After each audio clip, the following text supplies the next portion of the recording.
కానీ దేవుడు వాళ్ళ కాకుండా ఇంకొక వ్యక్తి ద్వారా కూడా మనకి సహాయం చేయడానికి సపోర్ట్ చేస్తాడు. ఏదైనా నీకు నువ్వు హెల్ప్ ఇతరులకు సాయం చేస్తే ఎవరో ఒకరి ద్వారా నీకు సాయం అనేది నీవు ఆపదలో ఉన్నప్పుడు లేదా నీకు అవసరమైనప్పుడు సహాయం అనేది జరుగుతుంది. ఎందుకంటే దేవుడు వచ్చి నీకు సహాయం చేయడు డైరెక్ట్.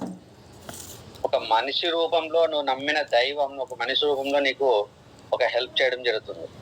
సార్ మనం సహాయం తీసుకునే స్థాయిలో ఉన్నామా, మేమంతా జాబులు చేస్తూ మంచి మంచి ఉన్నత హోదాలో ఉన్నాం కదా అనుకుంటున్నారు. ఇది అశాశ్వతం. హెల్ప్ అనేది ఉదయం లేచినప్పటి నుంచి రాత్రి పడుకునేంత వరకు ప్రతి విషయంలోనూ మనకు అవసరం అవుతుంది. ఒక డ్యూటీలో ఒక ప్రాబ్లం నువ్వు సాల్వ్ చేయలేనప్పుడు నీ పైన సుపీరియర్ ద్వారా నీకు హెల్ప్ కావాలి. ఒక రోడ్డు మీద వెళ్ళినప్పుడు నీకు ఏదైనా ఇబ్బంది కలిగితే అక్కడ రోడ్డు మీద ఉన్న ప్రయాణికుల ద్వారా నీకు సపోర్ట్ కావాలి. ఒక ఆఫీస్కి వెళ్ళావు, నువ్వు పర్సనల్ వర్క్ చేసుకోవడానికి అక్కడ ఒక ఎంప్లాయీ సపోర్ట్ కావాలి. ఒక ఆఫీస్కి ఇంటి దగ్గర నుంచి అక్కడికి వెళ్ళాలి, నీకు బైక్ స్కూటర్ నడపడం రాదో లేదా ఒక ప్రయోజనం లేకపోతే ఇంకొక వ్యక్తి ద్వారా సపోర్ట్ కావాలి. ఏముంది సార్ మేము ర్యాపిడో బుక్ చేసుకుంటాం కదా అంటారు. ర్యాపిడో నువ్వు బుక్ చేసుకొని కారు బుక్ చేసుకొని తడుచుకోకుండా ఎండ వాన తగలకుండా వెళ్ళినా నువ్వు అర్జెంటుగా వెళ్ళే టయానికి నువ్వు ర్యాపిడో బుక్ చేసుకున్న కారు పంచర్ అయిందనుకో, అప్పుడు మరో వ్యక్తి సహాయం కావాలి. ఆ వ్యక్తి రూపంలో నువ్వు సపోర్ట్ చేసేది భగవంతుడు. అంటే మనము ఉదయం లేచినప్పటి నుంచి రాత్రి పడుకునేంత వరకు కూడా మనకు సపోర్ట్ కావాలి, హెల్ప్ కావాలి. అది మనము నలుగురికి పంచితేనే వస్తుంది. ఈరోజు ఒక బిజినెస్ లో సక్సెస్ అవ్వాలన్నా కూడా మరి ఖచ్చితంగా మనము ఈ రెస్పెక్ట్ కావచ్చు, తర్వాత హెల్ప్ కావచ్చు, ప్రేమ అంటే లవ్ కావచ్చు. లవ్ అంటేనే ఒక అబ్బాయి మధ్యలో ఉండేది లవ్ అనుకోవద్దు. ఒక తల్లిదండ్రులకి పిల్లలకు ఉన్న మధ్యలో ఉండేది లవ్వే. ఒక బెస్ట్ ఫ్రెండ్స్ మధ్యలో ఉండేది లవ్వే. లవ్ అంటే నిజమైన ఒకరికొకరు వాళ్ళ పనులను అభిప్రాయాలను ఇష్టపడ్డం. ఒక ఫ్రెండ్షిప్ ఎప్పుడు ఉంటుంది, ఇద్దరు అభిప్రాయాలు కూడా ఒకే విధంగా ఉన్నప్పుడు వాళ్ళు ఎన్ని కష్టాలు వచ్చినా ఎన్ని నష్టాలు వచ్చినా ఎన్ని సంవత్సరాలైనా బెస్ట్ ఫ్రెండ్స్ గా ఒకరికొకరు సపోర్టింగ్ గా ఉంటారు. ఓకే, కాబట్టి ఇక్కడ నేను ఒక విషయం చెప్పాను. అప్లైనర్ని మీరు రెస్పెక్ట్ ఇవ్వలేనప్పుడు మీ డౌన్ లైన్స్ తో మీరు రెస్పెక్ట్ తీసుకోలేరు. ఒక క్లాస్ స్టార్ట్ చేసినప్పుడు నేను మీకు ఒక మంచి విషయాన్ని నేర్పించడానికి చెప్తున్నాను. ఇక్కడ నాకేదో కావాలని కాదు, దానివల్ల నాకు వచ్చేది ఏం లేదు. ఇక్కడ నేను గుడ్ మార్నింగ్ చెప్పానంటే ఇక్కడ నేను మీటింగ్ చెప్పడానికి రెడీ అవుతున్నాను అని అర్థం. ఫస్ట్ ఇప్పుడు నేను సైలెంట్ గా ఉన్నాను, 2-3 నిమిషాలు లేట్ అయింది, నేను గుడ్ మార్నింగ్ సైలెంట్గా ఉన్నాను. అరుణ గారు డౌట్ వచ్చింది, కాల్ చేసింది. ఎందుకు ఈసారి అసలు ఏం మాట్లాడలేదు, మొదలెట్లేదు, అసలు మీటింగ్ ఉందా లేదా ఏదో డౌట్. మరి నేను మాట్లాడి మొదలెట్టిన తర్వాత గుడ్ మార్నింగ్ చెప్పినప్పుడు మీరు తిరిగి గుడ్ మార్నింగ్ చెప్పడం అనేది తిరిగి ప్రతిస్పందించడం అంటే మీరు కూడా నేను చెప్పే క్లాసును వినడానికి సిద్ధంగా ఉన్నారు అని అర్థం. దాని అర్థం ఇది ఫస్ట్ థింగ్ అండి. నేనేదో మీకు ఇచ్చేస్తున్నాను, నాదేదో గౌరవించడం కాదు. ఇది నా మీటింగ్ అని కాదు. రేపు మమత గారు ట్రైనర్ గా ఉండొచ్చు, అరుణ గారు ట్రైనర్ గా ఉండొచ్చు, కిరణ్ గారు ట్రైనర్ గా ఉండొచ్చు, లేదంటే ఇంకో కొత్త వ్యక్తి ట్రైనర్ గా ఉండొచ్చు. ఎవరు ట్రైనర్ గా ఉన్నా ట్రైనర్ గుడ్ మార్నింగ్ చెప్పాడు అంటే మీ అందరికి అక్కడ విషెస్ తెలుపుతున్నాడంటే అతను మీకు విష్ చేసుకొని తన వర్క్ స్టార్ట్ చేస్తున్నాడు అర్థం. మీరు తిరిగి విష్ చేసినప్పుడు సార్ మీరు చెప్పిన క్లాసు మేము వినడానికి సిద్ధంగా ఉన్నాము అన్నదాన్ని, మీరు చెప్పిన క్లాసు మేము సిద్ధంగా ఉండడం అని చెప్పడం కాకుండా, ఎప్పుడైతే ఒక ట్రైనర్ విష్ చేసినప్పుడు తిరిగి ఆ పర్సన్స్ ఎవరైతే ఉంటారో డిస్ట్రిబ్యూటర్స్ కావచ్చు, ట్రైనీస్ కావచ్చు, వాళ్ళు తిరిగి స్పందించి గుడ్ మార్నింగ్ చెప్పడం వల్ల ఏముందంటే సార్ మీరు ఇప్పుడు చెప్తున్న క్లాస్ కి వినడానికి మేము సిద్ధంగా ఉన్నాము. ఒక స్టూడెంట్ ఒక క్లాస్ లో చూడండి, మన కాలేజ్ లో కానీ తర్వాత స్కూల్లో కానీ వెళ్ళినప్పుడు లోపలికి ఎంటర్ అవ్వగానే first of all students good morning sir అని చెప్తారు. సహజంగా ఫస్ట్ గుడ్ మార్నింగ్ అని స్టూడెంట్స్ అందరూ లోపలికి రాగానే లెక్చరర్ లోపల రాగానే వీళ్ళందరూ లేచి లేదా కూర్చోని కానీ అయినా సరే గుడ్ మార్నింగ్ సార్ చెప్పినప్పుడు ఆయన గుడ్ మార్నింగ్ చెప్పుకోండి కాంగా నిలబడ్డాడు అనుకో, స్టూడెంట్ ఎలా ఉంటది, మండిద్ది కదా, వీనికి ఎంత పోకరు, గుడ్ మార్నింగ్ చెప్తే కనీసం గుడ్ మార్నింగ్ చెప్పకూడదో తెలీదు, వీడు ఒక లెక్చరర్, వీడు ఒక టీచరు అని ఆ స్టూడెంట్స్ హృదయాల్లో కంపల్సరీ ఫీలింగ్ అనిపిస్తుంది. తిరిగి మరి ఎప్పుడైతే అంటే స్టూడెంట్స్ గుడ్ మార్నింగ్ చెప్పడం అంటే అతను ఏదో నిలబడి పెద్దగా నెత్తని పెట్టుకోవడం అని కాదు. మీరు ఏదైతే క్లాస్ చెప్పడానికి వస్తున్నారో ఒక యాజ్ స్టూడెంట్స్ గా మేము దానికి సిద్ధంగా ఉన్నాము, మిమ్మల్ని విష్ చేస్తున్నాము మీరు క్లాస్ చెప్పడానికి అని అర్థం. అంటే ఆహ్వానించడం. ఎప్పుడైతే స్టూడెంట్ అందరూ లేచి అతన్ని ఆహ్వానించగానే అతనిలో చెప్పాలి అనే ఆతృత చాలా హ్యాపీనెస్ చెప్తారు. అప్పుడు అతను కూడా నవ్వుతూ గుడ్ మార్నింగ్ చెప్తే దాని అర్థం ఏంటి, మాస్టర్ గాని వెంటనే స్టూడెంట్స్ కి రెస్పాన్స్ ఇచ్చి నవ్వుతూ గుడ్ మార్నింగ్ చెప్పినప్పుడు కానీ వెల్కమ్ చెప్తే థ్యాంక్ యూ సో మచ్ అని చెప్పడం కానీ దానికి ప్రతిస్పందించడం వల్ల ఏమవుతుందంటే మీరు నన్ను ఎంతైతే హ్యాపీగా ఆహ్వానిస్తున్నారో మీకు ప్రతిస్పందనగా నేను కూడా క్లాస్ చెప్పడానికి అంతే ఇష్టంగా ఉన్నాను. నువ్వు చెప్పే ఫేస్ ఫీలింగ్స్ బట్టి ఉంటుంది. సీరియస్ చెప్పాడు అనుకో, గుడ్ మార్నింగ్ చెప్తే వాడు బలవంతంగా సీరియస్ చెప్పాడు అనుకో, వాడు క్లాస్ చెప్పడానికి ఇంట్రెస్ట్ లేదు. ఓకేనా?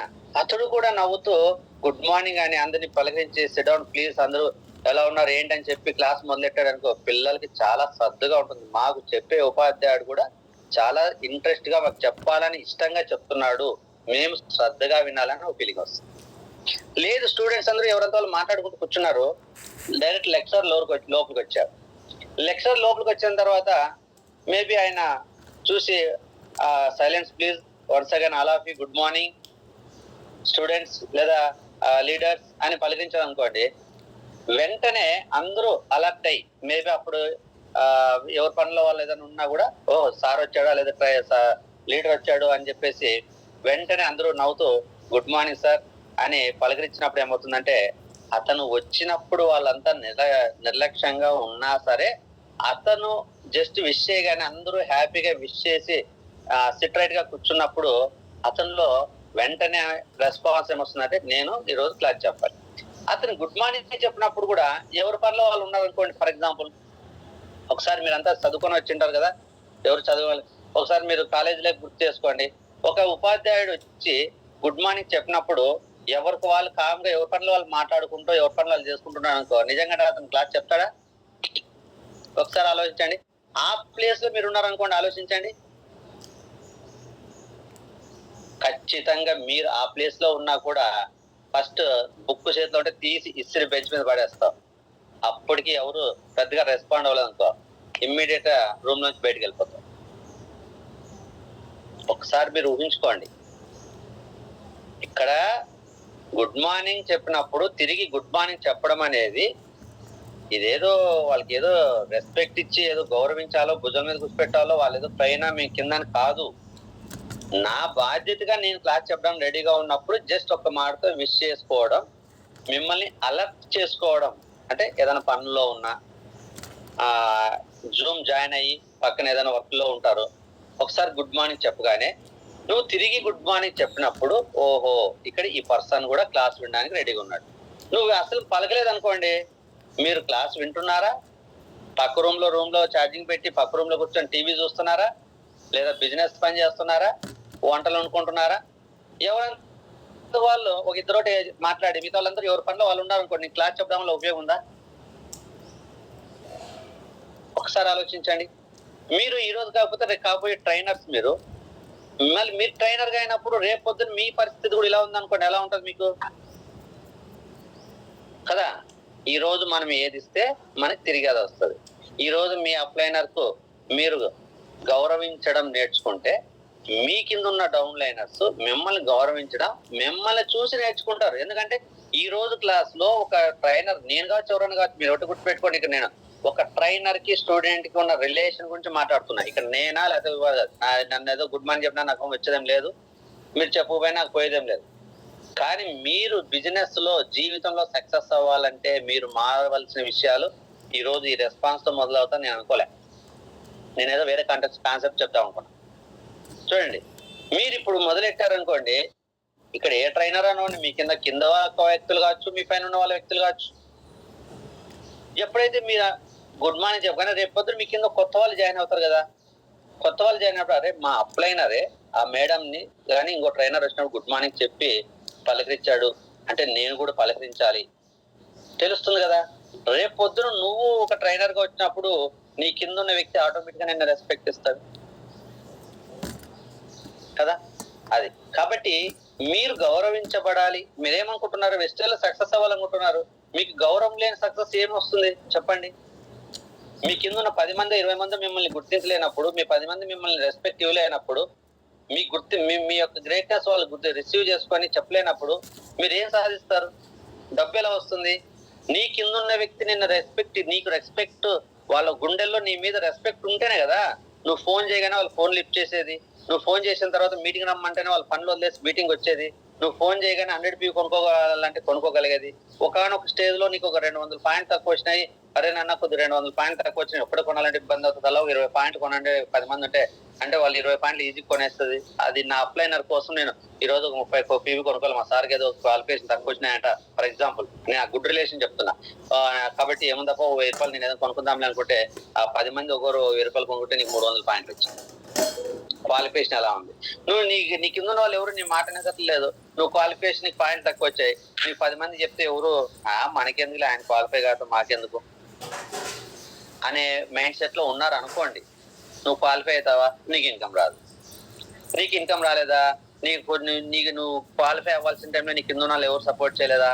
నువ్వేం చేస్తావు? వాళ్ళకి వెళ్ళి భుజాల మీద వాళ్ళ భుజాలు మోసిన వర్క్ చేస్తావా? నీ మనసులో అనిపిస్తుంది. ఎందుకంటే మన మానవులం కాబట్టి, కలియుగంలో ఉండే మానవులం కాబట్టి మనకు అనిపిస్తుంది, అరే నేను ఎంత డైరెక్టర్ అవడానికి 2000 దాకా వచ్చాను, అన్ఎక్స్పెక్టెడ్ గా నాకు 1900 లేదా 1800 తగ్గినాయి. ఇప్పుడు నేను మా టీం నడితే ఎవరు నాకు సపోర్టింగ్ గా నిలబడలేదు కాబట్టి వాళ్ళు క్వాలిఫై కాలేనప్పుడు నేను ఎందుకు సపోర్ట్ చేయాలి? పోతే క్వాలిఫై కాకపోతే మళ్ళీ మనకేం మాటికి నేను ఈ మంత్ నేను క్వాలిఫై అయినాను కదా అనుకుంటాడు. కింద ఉన్న వ్యక్తి ఏమనుకుంటాడు, ఆహా ఈ మంత్ నేను క్వాలిఫై కాకపోయినా నా అలాంటి నలుగురు కలిసి అతనికి ఇన్కమ్ వచ్చేసింది కదా, కాబట్టి నేను నా క్వాలిఫై అంటాడు కదా, నా అప్లైనా నాకు సపోర్ట్ చేయలేదు దగ్గరకు వచ్చినప్పుడు, కాబట్టి నేనేం చేయాలంటే ఈ నలుగురిని చెడుదొబ్బి రేపొద్దు ఈడు క్వాలిఫై కాకుండా చేయాలి. అంటే మనం చెడు విత్తనం వేస్తే చెడు ఒక వృక్షంలా మారిపోతుంది, మంచి విత్తనం వేస్తే మంచి వృక్షంలా మారిపోతుంది. మంచి నీ ఎదుగుదలకు నీ టీం ఎదుగుదలకు ఉపయోగపడుతుంది, చెడు నీ నాశనానికి నీ టీం నాశనానికి కారణమవుతుంది. వెస్టేజ్ లో మనం గెలవాల్సింది నోటి మాటతో, ప్రొడక్ట్ కొనడంతో కాదు. నోటి మాట ఏంటి? ఫస్ట్ మన దగ్గర స్టార్ట్ అవ్వాల్సింది ఒక స్ట్రాంగ్ రిలేషన్. ఈరోజు మమతా గారు, అరుణ గారు ఎనీ టైం ఎప్పుడు ఫోన్ చేసినా వాళ్ళు ఎన్ని ఇబ్బందుల్లో ఉన్నా సరే ఫోన్ లిఫ్ట్ చేసి మాట్లాడతారు. ఒకనొక టైంలో నేను మీటింగ్కి వెళ్దామమ్మా, ఆ ప్రోగ్రామ్ చాలా బాగుంటుందేమో, ఆ యూత్ ఐకాన్స్ కదా ఏమైనా ఉపయోగపడతాం వెళ్దాము అంటే, నిజంగా వాళ్ళ ఇంట్లో నెక్స్ట్ 2 days లో ఫంక్షన్ ఉంది, మరి చాలా వర్క్లు పెండింగ్ ఉన్నాయి, అయినా సరే ఇంట్లో ఒప్పించి పిల్లల్ని వదిలేసి విజయవాడకి మీటింగ్ రాగలిగారు. చూడండి, అదే మిగతా సందర్భాల్లో మిగతా వాళ్ళు అయితే రాగలరా? Give respect, take respect.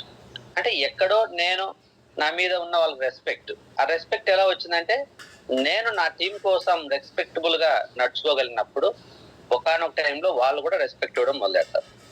కాబట్టి మీరు ఈరోజు నేర్చుకోవాల్సిన ఫస్ట్ పాయింట్ ఏంటంటే ఇమ్మీడియట్ గా ఎనీ ట్రైనర్నైనా రెస్పెక్ట్ ఇచ్చి ఇమ్మీడియట్ గా మీరు అన్మిట్ చేసుకొని మాట్లాడాలి. ఈ 10 మంది సీనియర్సే కదా, మీకు ఎవరికి అన్మిట్ చేసుకోవడము గుడ్ మార్నింగ్ కూడా చెప్పడం తెలియని వ్యక్తులు ఎవరైనా ఉన్నారా?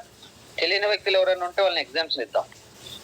మళ్ళీ రోజు మీటింగ్ ఎలా జాయిన్ అయ్యి ఆల్రెడీ దగ్గరకు వచ్చిన వాళ్ళు, ఆల్రెడీ తెలిసిన వాళ్ళే కదా, కనీసం ఒకరిద్దరు చెప్పలేదు మిగతా వాళ్ళందరూ చెప్పారంటే నాకు ఉద్దేశం ఏంటంటే ఈ 10 మంది మీటింగ్ ఇవ్వడానికి రెడీగా ఉన్నారని నా అభిప్రాయం. అంతే. మీరేమైనా గుడ్ మార్నింగ్ చెప్తే నాకు అకౌంట్ వచ్చాం 10,000 పడిపోవు, లేదా నేనేమో రౌండ్ రేటర్ అయిపోను. ఓకేనా? కాబట్టి లీడర్స్ మీరు దగ్గర నుంచి ఫస్ట్ స్టార్ట్ అవ్వాల్సింది ఏంటంటే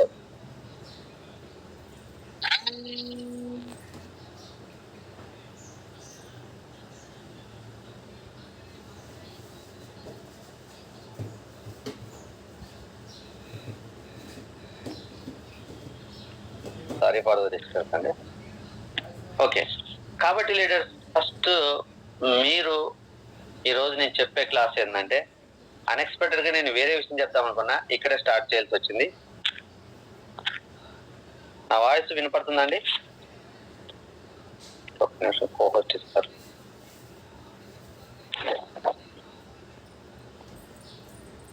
ఓకే సార్, వినిపిస్తుంది సార్. Thank you. ప్రతి నష్టం వస్తున్న రోజు ప్రతిరోజు నేర్చుకొని దాన్ని మార్చుకుంటూ ముందుకెళ్ళిన వ్యక్తి అదే బిజినెస్ లో సక్సెస్ అవుతాడు. ఒక బిజినెస్ పెట్టగానే నాకు లాస్ వచ్చింది, నాకు లాభాలు రావట్లేదని కానీ అది మానేసి ఇంకో బిజినెస్ కి వెళ్ళి అక్కడ అలా రాగానే ఇంకో బిజినెస్ కి వెళ్తే నీకు దగ్గర నష్టం వస్తున్నప్పుడు, నువ్వు ఫెయిల్యూర్ అవుతున్నప్పుడు, నువ్వు లాస్ అవుతున్నప్పుడు నువ్వు నేర్చుకోవట్లేదు. జీవితంలో సక్సెస్ అవ్వాలంటే ప్రతి ఫెయిల్యూర్ తోనూ ఒక కొత్త విషయాన్ని నేర్చుకోవాలి. ఒక కొటేషన్ ఉంది, జీవితంలో మనకి చాలా విషయాలు నేర్పించేది ఫెయిల్యూర్ మాత్రమే. సక్సెస్ వల్ల నువ్వేం నేర్చుకోలేవు, కానీ ఫెయిల్యూర్ వల్ల ఇంకా 10 సక్సెస్ సాధించడానికి కావాల్సిన నాలెడ్జ్ ని, స్కిల్స్ ని నేర్చుకుంటాను. ఒకసారి సక్సెస్ అయిపోతుందా? చదువుకునే స్టూడెంట్ 10th క్లాస్ పాస్ అయితే అయిపోతుందా? 7th నుంచి 10th పాస్ అయితే అయిపోతుందా? 10th పాస్ అయితే ఇంటర్మీడియట్ పాస్ అయితే అయిపోతుందా? కాదు కదా. That is there is no full stop to the education. Full stop కి సక్సెస్ కి ఎక్కడ సక్సెస్ గానీ ఎడ్యుకేషన్ గానీ ఎక్కడ ఫుల్ స్టాప్ ఉండవంట. సక్సెస్ కి ఎడ్యుకేషన్ కి ఎప్పుడు కామాలు మాత్రమే. నువ్వు ఎంత వెళ్ళినా ముందుకి ఇంకా ముందుకెళ్ళడానికి అవకాశం ఉంటుంది. అంటే మన బిజినెస్ లో మనం ఎక్కడ ఫుల్ స్టాప్ పెట్టుకోకూడదు. ఫుల్ స్టాప్ పెట్టుకుంటే మన ఫెయిల్యూరే. నువ్వు కామాలు పెట్టుకోవాలి. ఎన్ని రోజులైనా సరే ఇప్పటికి నా జర్నీలో నేను ఏం నేర్చుకున్నాను, నేను ఎందుకు అనుకున్న స్పీడ్ ముందుకెళ్ళట్లేదు, నేను ఎందుకు ఇంకా సక్సెస్ అవ్వలేకపోతున్నాను, నేను ఇంకా ఏం నేర్చుకోవాలి. సక్సెస్ పీపుల్ ఎవరైతే మన లీడర్స్ ఉన్నారో వాళ్ళ దగ్గర కూర్చొని నేను గెలవడానికి కావాల్సింది నువ్వు నాకు నేర్పించాలి, నాకు దారి చూపించాలి, నేను కష్టపడడానికి సిద్ధంగా ఉన్నానని మైండ్ సెట్ డిసైడ్ చేసుకుంటే తప్ప ఏ బిజినెస్ లో సక్సెస్ అవ్వలేవు. ఏ బిజినెస్ కూడా. ఒక కిరాణా షాప్ పెట్టినోడు ఫెయిల్యూర్ అవుతున్నాడు, నష్టాలు వస్తున్నాయంటే ఇంకొక కిరాణా షాప్ పెట్టుకొని ఒకప్పటి నుంచే సక్సెస్ అయ్యి లాభాల్లో నడుస్తున్న షాప్ దగ్గరికి వెళ్ళి ఫ్రెండ్షిప్ చేసి అతని దగ్గర అవసరమైతే ఫీజు ఇచ్చి సలహాలు, దాని ప్రికాషన్స్, దాంట్లో స్కిల్స్, అనుభవాలన్నీ తెచ్చుకొని నువ్వు బిజినెస్ మార్చుకోవాలి. ఒక మంచి ఐఏఎస్ ఆఫీసర్ ర్యాంక్ కొట్టి ఐఏఎస్ ఆఫీసర్ అయిన వ్యక్తి దగ్గరికి వెళ్ళి ఐఏఎస్ కావాలనుకున్న వాడు ఒక 2-3 మార్కుల్లో మిస్ అవుతున్నట్టే వాళ్ళ దగ్గరికి వెళ్ళి వాళ్ళ అనుభవాలు తెలుసుకొని అతను చెప్పే ప్రికాషన్ ప్రకారం ముందుకెళ్ళాలి. అవ్వాలంటే నువ్వు ఏ రంగంలో అయినా కూడా సక్సెస్ అవ్వాలంటే సక్సెస్ అయిన వ్యక్తి దగ్గర నువ్వు నేర్చుకోవాలి. సక్సెస్ అయిన వ్యక్తి చెప్పే మార్గము నీకు కష్టమైనా సరే నడవాలి. నాకు దారి ఈజీగా ఉండాలి, నేను సక్సెస్ అవ్వాలంటే ఎక్కడ నువ్వు సక్సెస్ అవ్వు. నీకు అనుకూలంగా ఏది ఉండాలంటే ఉండదు. నీకు అనుకూలంగా నువ్వు మార్చుకోగలిగినప్పుడే నువ్వు సక్సెస్ అవుతావు. నువ్వు ఏదైనా నీకు అనుకూలంగా మార్చుకోవాలి. నీకు అనుకూలమైన వస్తువులు ఉన్నా, నీకు అనుకూలమైన పరిస్థితులు ఉంటే నువ్వు నీ గెలుపులో సంతోషం లేదు. గుర్తుపెట్టుకోండి. మీరే కష్టపడి టీం నిర్మించుకొని ఒక బ్రాంజ్ అయినా సిల్వర్ అయినా మీకు వచ్చిన బోనస్ చూసుకున్నప్పుడు మీకు ఎంత సంతోషంగా ఉంటుంది. మీకు ఒక అప్లైనరో వచ్చి ఏదో సపోర్ట్ చేసి అంతా ఆయన కింద వర్క్ చేసి మీరు ఒక బ్రాంజో సిల్వరో లేకపోతే ఒక ఎల్ఓబి 20,000 వచ్చినప్పుడు మీకు ఎలా ఉంటుంది? నిజంగా అంత రియల్ హ్యాపీనెస్ ఉంటుందా? మీరు కష్టపడితే వచ్చినంత హ్యాపీనెస్ మీ పైన అప్లైనర్ చేయబట్టుకొని అంతా ఆయన ఏదో కష్టపడి చేస్తే నీకు ఇన్కమ్ వస్తే ఆ సక్సెస్ లో నీకు భాగం ఉందా? ఆ సక్సెస్ లో నీకు హ్యాపీనెస్ ఉంటుందా? లేదు. నీ కింద ఒక మంచి డౌన్ లైనర్ వచ్చాడు, స్ట్రాంగ్ గా బాగా కష్టపడుతున్నాడు, అతను కష్టపడడం వల్ల నీకు ఆటోమేటిక్ ఫీ వచ్చి ఆటోమేటిక్ ఎల్ఓబి వచ్చింది, నీకు శాలరీ వచ్చింది. నిజంగా అంటే నీకు హార్ట్ఫుల్ గా సాటిస్ఫాక్షన్ ఉందా శాలరీ తీసుకున్న రోజు? ఒకసారి మీరు గుండెల మీద చేసుకుని ఆలోచించండి. నువ్వు నీ డౌన్ లైనర్ బాగా సపోర్ట్ చేసి ప్లానింగ్లు ఇచ్చి అవసరమైన నిలబడిన చోట భారం మోసుకొని కష్టపడి అతన్ని గెలిపించి నువ్వు ఎల్ఓబి తీసుకుంటే నీలో వచ్చే సంతోషము, ఆ హ్యాపీనెస్, ఆ సక్సెస్ లో భాగం ఒకసారి మీరు ఆలోచించండి. లేదా మనం కష్టపడితే వచ్చిన విజయంలో ఉన్నంత సాటిస్ఫాక్షన్ ఎక్కడ రాదు. మనకు అనుకూలమైన పరిస్థితులు ఉన్నప్పుడు మనం గెలిస్తే సంతోషం కాదు. మనకు ప్రతికూల పరిస్థితులు ఉన్నప్పుడు వాటిని సరి చేసుకొని మనకు అనుగుణంగా మార్చుకొని కష్టమైన వాటిని జయించినప్పుడు వచ్చే సంతోషం అన్లిమిటెడ్. కాబట్టి మనకి ఈరోజు సమస్యలు వస్తున్నాయి, లేదంటే అనుకూల పరిస్థితులు లేవు, మేము అనుకున్న సరిగ్గా ముందుకు వెళ్ళట్లేదు అంటే ఇంకా నువ్వు నేర్చుకోమని నీకు దేవుడు నిన్ను ఆహ్వానిస్తున్నాడు. ఇక్కడ నువ్వు నేర్చుకోవాలి. ఎందుకు? రేపటి భవిష్యత్తులో నీ టీము నిలబెట్టి నడిపించాలంటే ఇక్కడ నువ్వు నేర్చుకోవాలి. నీ టీంకి ఒక ఆదర్శంగా మారాలి. నీ టీంకు నువ్వు ఒక మెంటర్ గా మారాలి.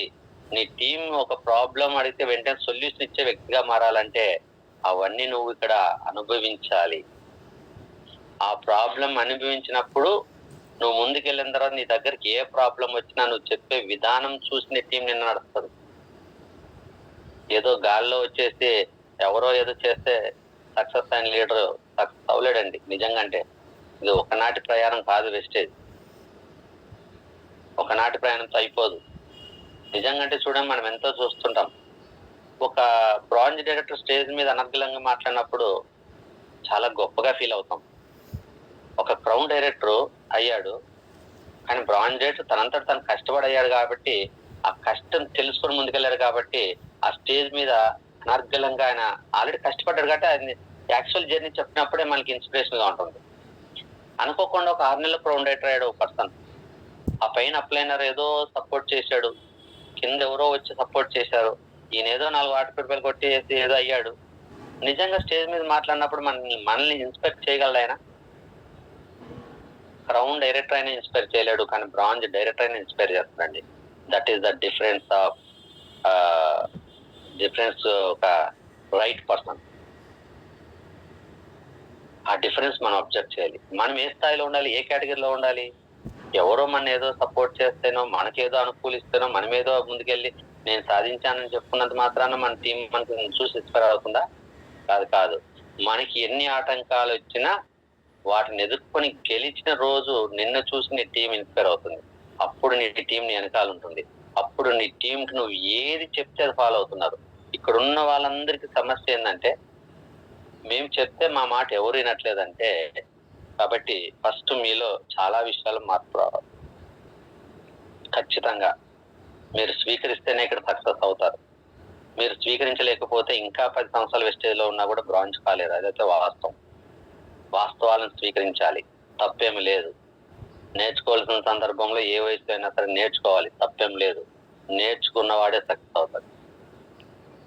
ఈ రోజు నుంచి మీ అందరిలోనూ ఎనీ అప్లైనర్, ఎనీ ట్రైనర్ క్లాస్ మొదలెట్టుగానే మీరు తిరిగి ప్రతిస్పందనగా ఎస్ సార్ మేము క్లాస్ ఉండడానికి సిద్ధంగా ఉన్నామని చెప్పడానికి ప్రత్యామ్నాయంగా మీరు ఆ ట్రైనర్ గుడ్ మార్నింగ్ చెప్తే గుడ్ మార్నింగ్, నమస్తే చెప్తే నమస్తే, ఏ చెప్తే దానికి ప్రతిస్పందనగా మీరు తిరిగి స్పందించి అతన్ని విష్ చేస్తారని నేను భావిస్తున్నాను.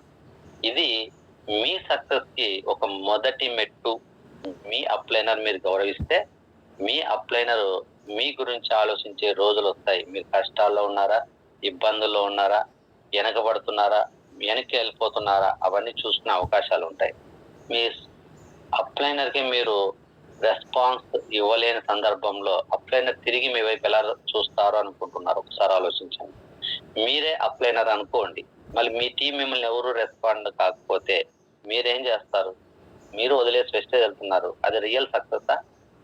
మీ టీం మీ మాట వినట్లేదని మీరు వెస్టేజ్ వదిలేస్తున్నారు. వెస్టేజ్ లో బలం లేదా? మీ టీంలో స్ట్రెంత్ లేదా? మీరు కోరుకున్న టీం లేదా? వెస్టేజ్ లో బలం లేదా?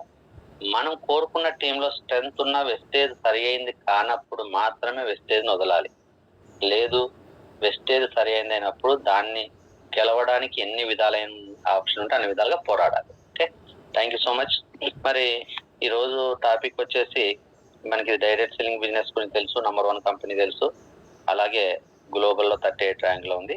మరి ఎందుకు మనం వెస్టేజ్ ని, ఇంకొక 2 నిమిషాలు గుర్తు చేస్తాను, ఎందుకు మనం వెస్టేజ్ ని సెలెక్ట్ చేసుకొని కష్టపడాలంటే, మనకు ఒక గోల్డెన్ హెల్త్ అంటే మంచి ఆరోగ్యం కావాలి.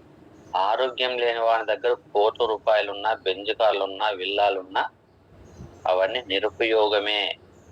తినడానికి అన్ని ఉంటాయి, నీకు తినడానికి ఏమీ లేదు.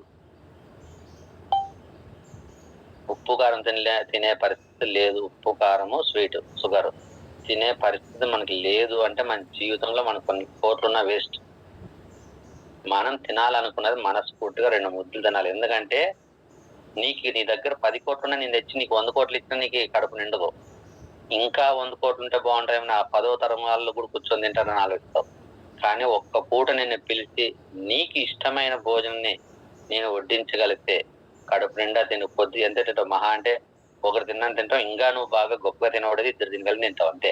అంతకు మించి నువ్వు ఎంత తినమని బతిమలన్నా చాలయ్యా నా వల్ల కాదు, కడుపు నిండిపోయింది, ఇంకొక మెతుకు తిన్నా నేను బయటకు వచ్చేస్తుందని ఎంత సాటిస్ఫాక్షన్ అంటే నువ్వు ఎంత ఇచ్చినా నాకు వద్దు అనే స్థాయికి అంత సాటిస్ఫై అవుతావు. మరి ఆ తినాలి అంటే ఫస్ట్ మనకు ఆరోగ్యం ఉండాలి. మన దగ్గర ఎన్ని కోట్లు ఉంటే ఏం చేస్తాం ఆరోగ్యం లేకుండా? ఈ ఆరోగ్యము వెస్టేజ్ లో ఉందని మనందరికీ తెలుసు. ఈ వెస్టేజ్ లో ఉన్న సప్లిమెంట్ ద్వారా కొన్ని సంవత్సరాల నుంచి కూడా తగ్గని హెల్త్ ఇష్యూలు మనం తగ్గించుకొని హ్యాపీగా ఉన్నాం అనేది మనకు తెలుసు. ప్రతి ఒక్కరు ఒక్కో విధానంలో హెల్త్ ని పొందిన వాళ్ళే ఉన్నారు. కాబట్టి ఈ హెల్త్ కోసం వెస్టేజ్ మనం పట్టుకోవాలి. వెస్టేజ్ ను వదలకూడదు. జనాలు ప్రాబ్లం ఉన్న జనాలను మార్చుకోవాలి. మారని జనాల నుంచే వదిలేసి మారే జనాలను తీసుకొని వెస్టేజ్ పొందాలి. కానీ ఎవరి కోసమోనో మనం ఆరోగ్యాన్ని ఎందుకు వదిలేసుకోవాలి? చిన్నగా ఏమైంది మీ పరిస్థితి? బాగా కష్టపడి చేసి 10 మందితో కలిసి చేసేవాళ్ళు 10 మంది తినట్లేదని సరే మేము ఒకటి కొనుక్కుంటాం అనుకున్నారు. 100 పివి కొనుక్కున్న వాళ్ళు దగ్గర 30 పివికి వచ్చారు. 30 పివి కొనే వాళ్ళు 2 నెలలకు ఒకసారి కొనే స్థాయికి వచ్చారు. 2 నెలలకు ఒకసారి కొనే స్థాయిలో ఉన్న వాళ్ళు దూరం పోయి షాప్ లో ప్రోటీన్లే కదా, ఇడున్న పక్కన ఫ్రీడమ్ ఆయిల్ తెచ్చుకొని తినకూడదా అనుకున్నారు. ఆరోగ్యం నుంచి అనారోగ్యం వైపు అడుగులేస్తున్నారు. జాగ్రత్తగా దృష్టి పెట్టుకోవాలి. ఎప్పుడైతే మీరు మన వల్ల కాదు అనుకుంటున్నారో జనాలను చూసి మీ ఆరోగ్యం వైపు నుంచి అనారోగ్యం వైపు అడిగేస్తున్నారు. ఒక్కో దాంట్లో రాజీ పడిపోతున్నారు. పడిపోతే రేపు పొద్దున బాధపడేది మనల్ని వదిలేసిన జనాలు కాదు, మనమే అనారోగ్య సమస్యతో బాధపడతాం. మనము అనారోగ్యంతో ఉన్నప్పుడు మనల్ని ఎవ్వరూ మన బాధను తీర్చుకోలేరు. గుర్తుపెట్టుకోండి. మనకు జ్వరం వచ్చినా, కాలు నొప్పి వచ్చినా, కడుపు నొప్పి వచ్చినా, ఏ తలనొప్పి వచ్చినా, నడుము నొప్పి వచ్చినా, అంతకు మించి పెద్ద రోగాలు వచ్చినా మన పక్కనున్న పిల్లలు, తల్లిదండ్రులు, పిల్లలు, అన్నదమ్ములు, బంధువులు, స్నేహితులు అయ్యో పాపం అని చెప్పి 4 యాపిల్ పండ్లు 4 ఫ్రూట్స్ కవర్లు తెచ్చి పెట్టి పక్కన పెట్టి అయ్యో పాపం అని దొంగ కన్నీళ్ళు కాచి 2 నిమిషాలు వెళ్ళిపోయేవాళ్ళే తప్ప నీకున్న పెయిన్ ని నేను కొంత తీసుకుంటాను, ఈ రోజు నువ్వు కొద్దిగా ప్రశాంతంగా నిద్రపో అనే పరిస్థితి లేదు. అదే నీకు దగ్గర అప్పు ఉందనుకోండి, ఇంకొక వ్యక్తి అయ్యా ఎట్లో నేను ఒక 10,000 ఇస్తాను, నువ్వు ఈ పూటకి గడుపుకో. ఇంకో వ్యక్తి నేను 1,00,000 ఇస్తాను గడుపుకో. ఇంకో వ్యక్తి నేను 2 లక్షలు ఇస్తాను గడుపుకో. కొద్దిగా భారించుకో. అంటే నువ్వు ఫైనాన్షియల్ గా నువ్వు ఇబ్బందుల్లో ఉంటే, నీ బాధలో ఉంటే నిన్ను షేర్ చేసుకోవడానికి అవకాశం ఉంది. కానీ అనారోగ్యంలో ఉన్నప్పుడు, నువ్వు బాధల్లో ఉన్నప్పుడు నీ సమస్యని షేర్ చేసుకోవడానికి ఈవెన్ మన కడపుడు పుట్టిన పిల్లలకు కూడా అవకాశం లేదు. పోని మన తల్లిదండ్రులకు కూడా అవకాశం లేదు. ఇంకా తోడు పుట్టిన వాళ్ళకి అవకాశం ఎవరికి లేదు. ఎంత బాధ వచ్చినా వాడే భరించాల్సిందే. ఒక్కడే నాకు బాధ వస్తే నేనే భరించాలి. కడుపు నొప్పులు వేసి తట్టుకోలేకపోతున్నా ఎవరైనా తీసుకుంటాడా? డాక్టర్ తీసుకుంటాడా? ఒక 1 కోటి రూపాయలు పడేస్తాను ఇమ్మీడియట్ తీసుకుంటాడా? తీసుకోలేడు. దానికి ఇంజక్షన్ ఇచ్చాడు, పని చేయట్లేదు. ఏం చేస్తాం? భరించి అట్లే చావాల్సిందే. హెడ్ఏక్, మైగ్రేన్ హెడ్ఏక్ ఒకసారి తల కొట్టుకుని బద్దలు కొట్టుకునే పరిస్థితి వస్తుంది. ఒకరికి నడుము నొప్పి కూర్చొనివ్వదు, లేవనివ్వదు, పడుకోనివ్వదు. ఎవరు షేర్ చేసుకుంటారండి? మరి ఈ ఆరోగ్యాన్ని ఎవరు కాపాడుకోవాలి? మనం కాపాడుకోవాలా? లేకపోతే పక్కన వాళ్ళు వచ్చి పక్కన వాళ్ళు ఎవడు వెస్టేజ్ వద్దో, లేకపోతే వెస్టేజ్ చేయలేనో, షాప్ లో పడుకోలేవో, లేకపోతే ఏదో కారణం వల్ల మన పక్కన వాళ్ళు ఆగిపోతే, వాళ్ళ కోసం మనం ఆగిపోతే మన ఆరోగ్యాన్ని మనం చేతులారా వదిలేసుకుంటున్నాం కదా. రేపు పొద్దున మనం వదిలేసి వెళ్ళిన వాళ్ళు ఎవరైనా వచ్చి మన బాధని, మనం అనారోగ్య పరిస్థితిలో ఉన్నప్పుడు వాళ్ళు ఎవరైనా మనల్ని షేర్ చేసుకుంటారా? వాళ్ళు షేర్ చేసుకోవాలని ఆలోచన ఉన్నా కూడా మన షేర్ చేసుకోవడానికి, ఆ షేర్ చేయడానికి దేవుడు అవకాశం ఇవ్వలే. డబ్బుల విషయంలో కూడా ఆప్షన్ ఉండొచ్చు, కానీ మనకి ఎవరు షేర్ చేయరండి. డబ్బులు ఇవ్వరండి. ఎవరో బాగా వెల్త్, ఆదాయం, ఎవరో మంచి వాళ్ళు ఉంటే వడ్డీకి ఇస్తారే తప్ప మనకి ఎవరు లక్షలు ఇచ్చేసి నువ్వు బాగుపడని చెప్పే పరిస్థితులు లేవండి. ఈరోజు అన్నదమ్ములు లేదు, అక్క తమ్ముళ్ళు లేదు, ఎవరికి లేదు. ఈరోజు పిల్లల దగ్గర నుంచి తల్లిదండ్రులకే లేదు. ఆదాయం అది అంటే షేర్ చేసుకోవడానికి ఒక మార్గం ఉంది తప్ప, భగవంతుడు ఆప్షన్ ఇచ్చాడు తప్ప, ఇక్కడ కూడా ఎవరు షేర్ చేసుకునే కాలం కాదు ఈ కాలంలో. ఒక్కరోజు బాగా కష్టాల్లో ఉన్నా అంటే ఒక 10,000 లేదా 2 లక్షలు అప్పిస్తారు వడ్డీ. తర్వాత ఆ పర్సన్ అక్కడి నుంచి బయటకు రాలేని పరిస్థితుల్లో నెక్స్ట్ అడిగేతలకే కొద్దిగా కష్టం. ఇంకొకసారి భరించి చూద్దాంలే అని ఇంకొకసారి ఇస్తారు కాదు. రెండోసారి, మూడోసారి ఆ పరిస్థితి నిజంగా అంటే దురదృష్టకరమైనప్పుడు అతను బయటకు రాలేనప్పుడు ఎంత మంచి పర్సన్ అయినా, ఎంత క్లోజ్ ఫ్రెండ్ అయినా, ఎంత బంధువైనా, ఎంత అన్న తమ్ముడైనా, అక్క తమ్ముడైనా సరే 3 or 4 టైమ్స్ చూస్తలకే ఇంకా మనం పెట్టిన డబ్బు వెనక్కి వస్తుందో రాదో తెలియదు. ఇప్పుడు పెట్టే డబ్బు 100% రాదు, సారీ చాలా మాకు ప్రాబ్లమ్స్ ఉన్నాయని చెప్తారు.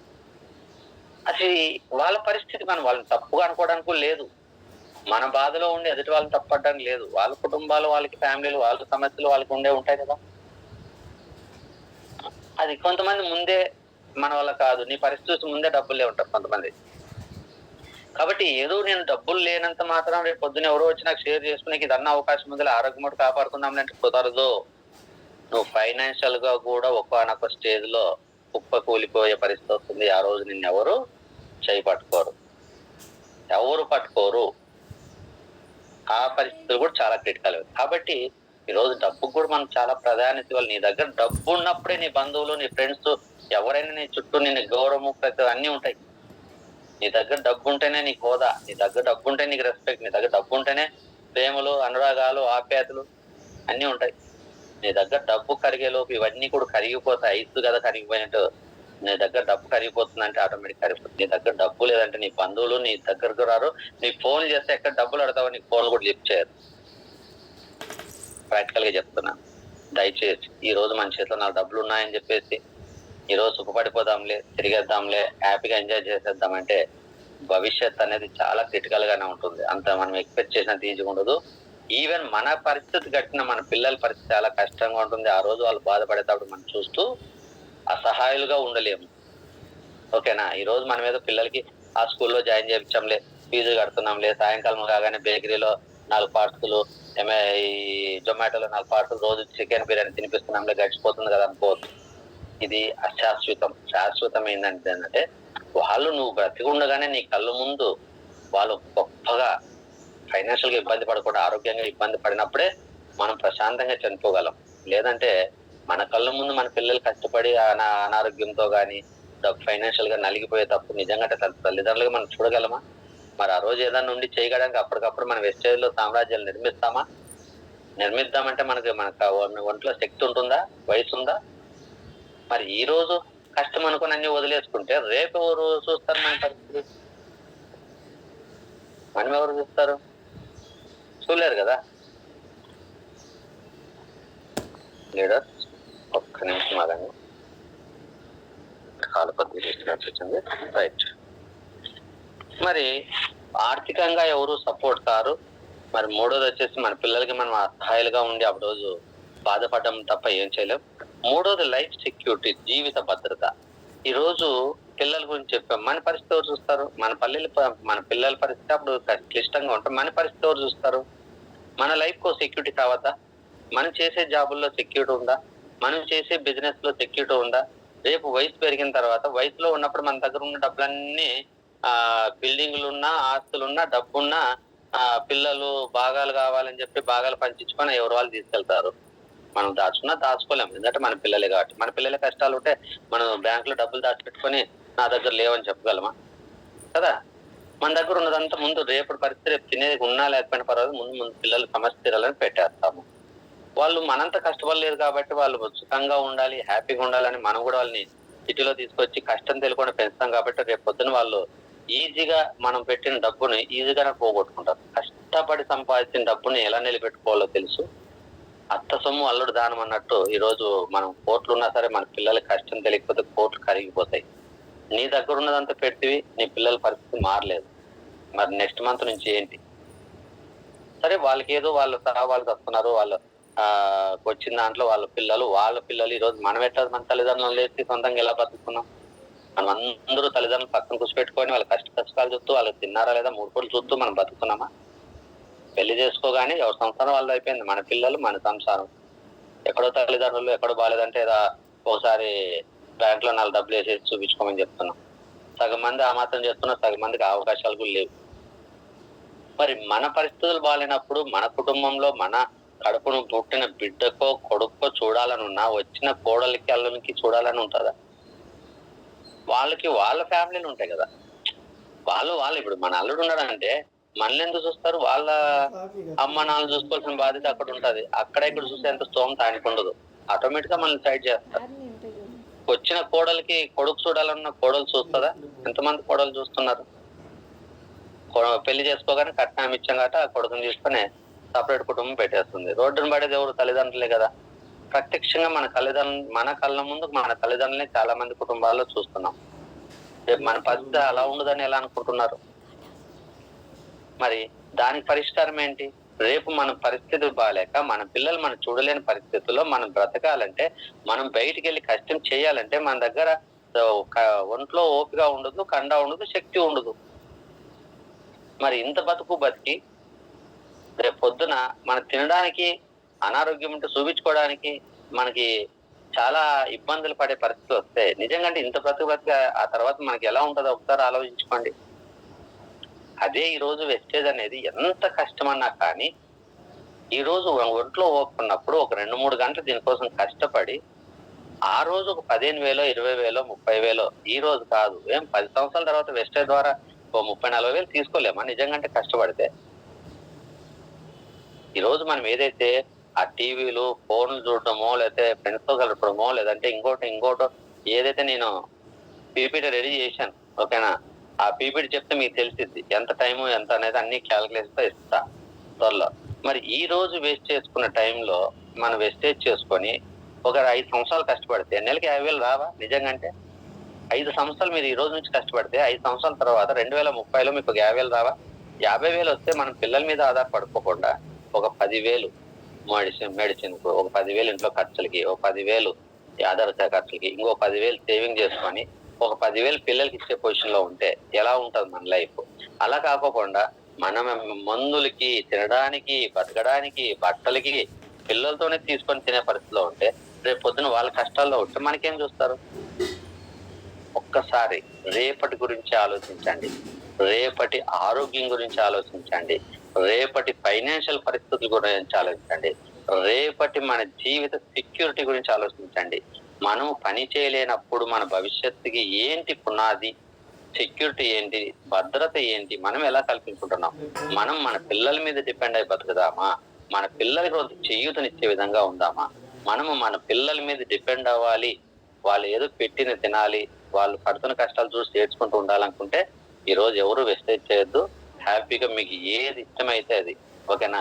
10,000 వచ్చే జాబ్ చేసుకుంటే 10,000, 20,000 వచ్చే జాబ్ చేసుకుంటే 20,000 చేసుకొని వచ్చిన 10,000, 20,000 కూడా ఎంచక్క ఏ నెల కా నెల ఖర్చు పెట్టుకొని ఒకరోజు మ్యారేజ్ డే అనో, ఒకరోజు బర్త్డే అని, ఒకరోజు ఇంకొక డే అని చెప్పేసి సరదాగా ఉన్న డబ్బులు తీసుకొని నెలకు ఒక 2 సార్లు రెస్టారెంట్కి వెళ్ళి ఖర్చు పెట్టుకొని హ్యాపీగా బతికేద్దాం.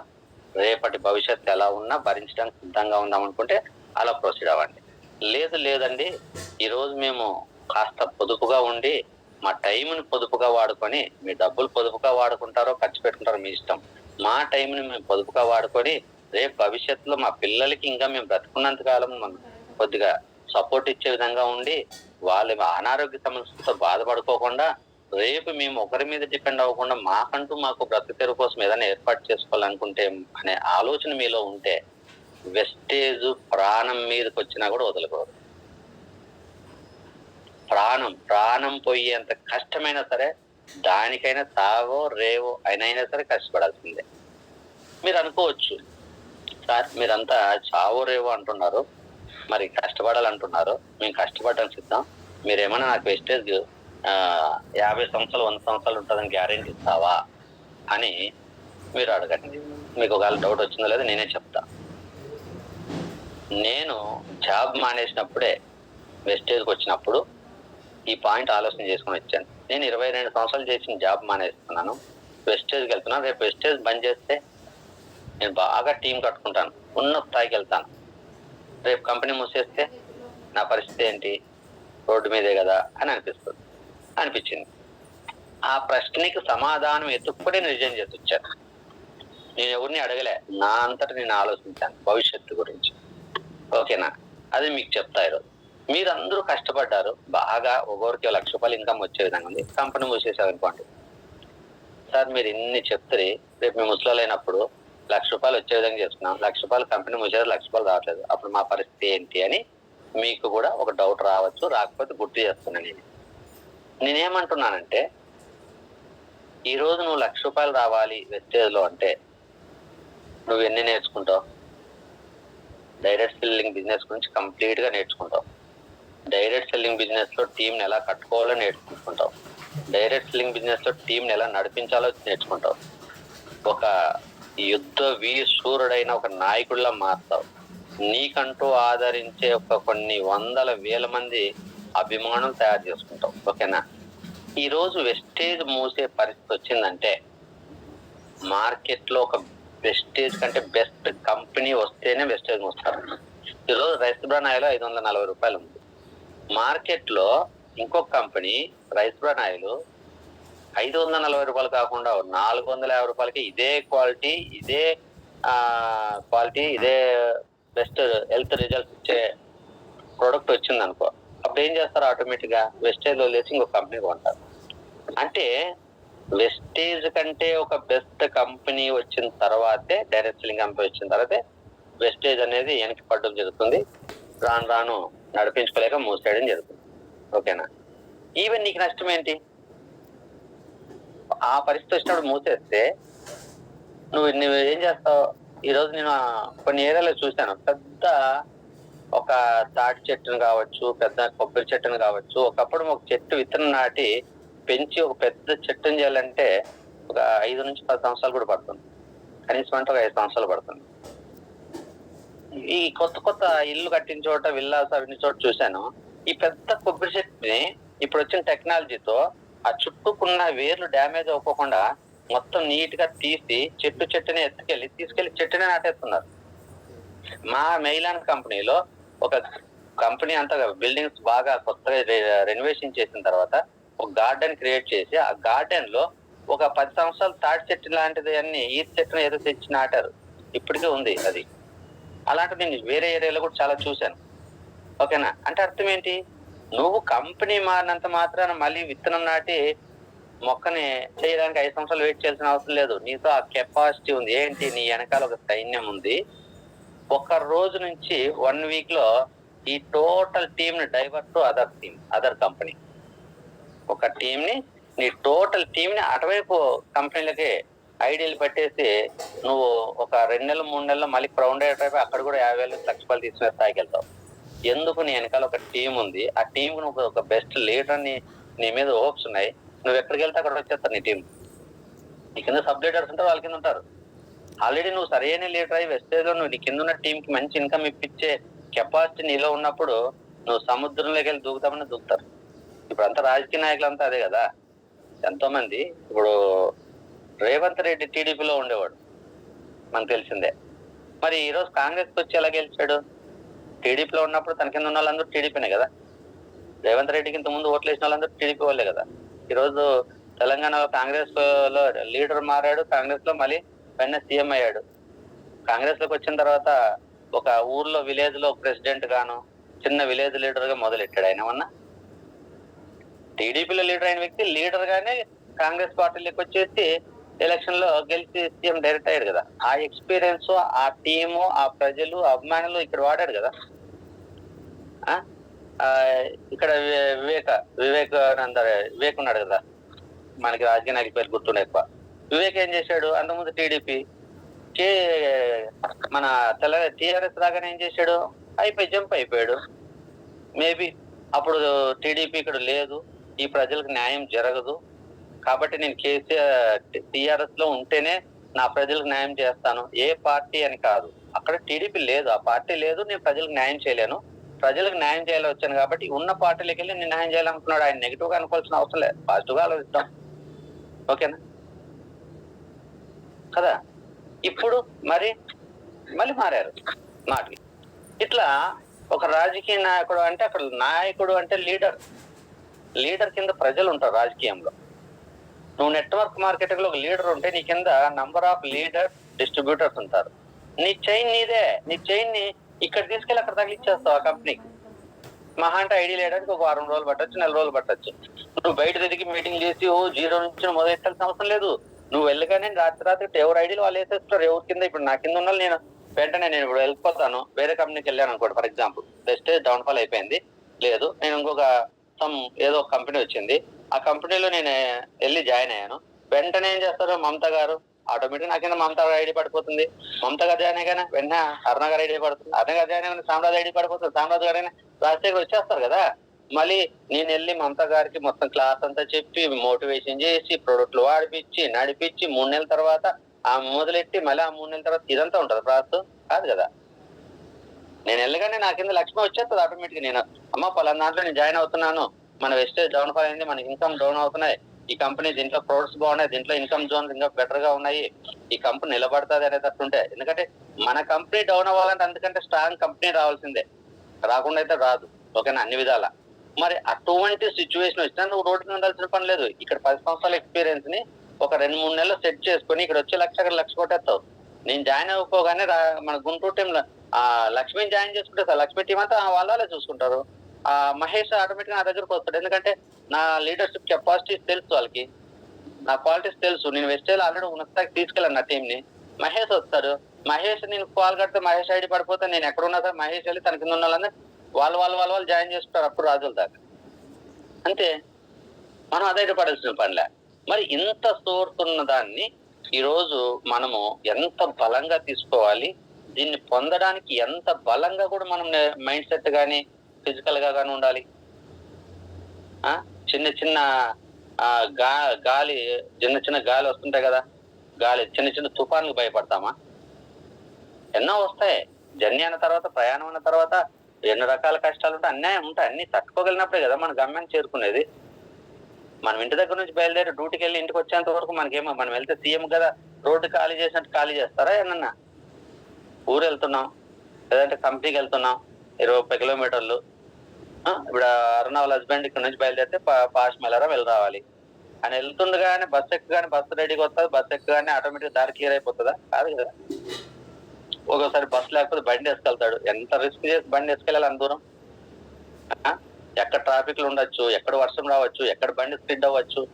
అంటే ఈజీగా ఏమన్నా ఎక్కడైనా మనకి జర్నీ ఉంటుందా? ఏ ప్రయాణం అన్న చూడండి, ఏ బిజినెస్ అన్న చూడండి, నాకు ఈ బిజినెస్ లో ఒడిదుడుకులు లేకుండా ఆటంకాలు లేకుండా మనం మొదలెట్టుగానే మన ట్రైన్ వెళ్ళిపోయినట్టు ఇంజిన్ ఆన్ చేయగానే వెళ్ళిపోతుందండి అనే బిజినెస్ ఏదైనా ఉంటే ఒకటి చెప్పండి. ఎడ్యుకేషన్ లో చెప్పండి, బిజినెస్ లో చెప్పండి, జాబుల్లో చెప్పండి. జాబుల్లో ఒడిదుడుకులు లేవా? పనులు చేసి మనం మాటలు పడట్లేదా? పనులు చేసి ప్రమోషన్లు మిస్ అవ్వట్లేదా? పనులు చేసి ఇంక్రిమెంట్లు మిస్ అవ్వట్లేదా? పనులు చేసి వర్క్ పరంగా టార్గెట్లు రీచ్ అవ్వలేదని చెప్పి తిట్లు తినడం కానీ, అవమానపరచడం కానీ, వాల్యూ తగ్గించుకోవడం కానీ ఎన్ని జరగట్లేదు మనకి. ఎందుకు మనం జాబ్ నుంచి బయట రాలేకపోతున్నా, ఒడిదుడుకులున్నా? అది లేకపోతే మనం ఫ్యామిలీని పోషించుకోలేం కాబట్టి అక్కడ భరిస్తున్నాం. కావాలంటే మీరు జాబులు చేసే వాళ్ళు ఆలోచించండి, లేడీస్ మీ హస్బెండ్ కూర్చోపెట్టుకుని అడగండి.